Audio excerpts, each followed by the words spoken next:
Aprobado raw ni Pangulong Marcos ang mungkahi ng Transportation Department na i-extend sa 5 taon ang validity ng rehistro ng mga bagong sasakyan.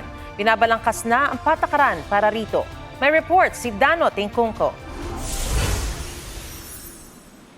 Sa kasalukuyan, 3 taon valid ang rehistro sa isang bagong biling sasakyan dahil ipinagpapalagay na maayos ang kondisyon.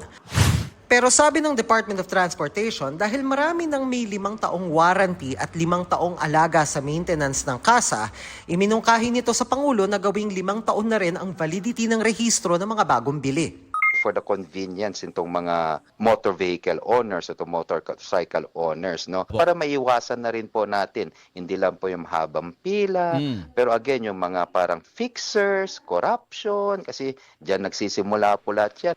Inaprubahan naman ng Pangulo ang 5-year validity ng mga bagong biling sasakyan sa ilang kondisyon. Sabi ng ating Pangulo is to ensure the roadworthiness Opo. ng ating mga itong bawang sasakyan. Opo. Kaya kami naman po sa DOTR, maglalabas kami po ng department order within the week. Binabalangkas na ang panuntunan para dyan.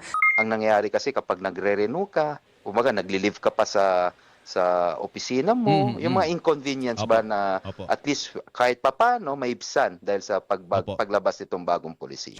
Paglilinaw ng LTO, ang hinihintay nilang patakaran ay mapapakinabangan lang ng mga bibili matapos ito maging epektibo.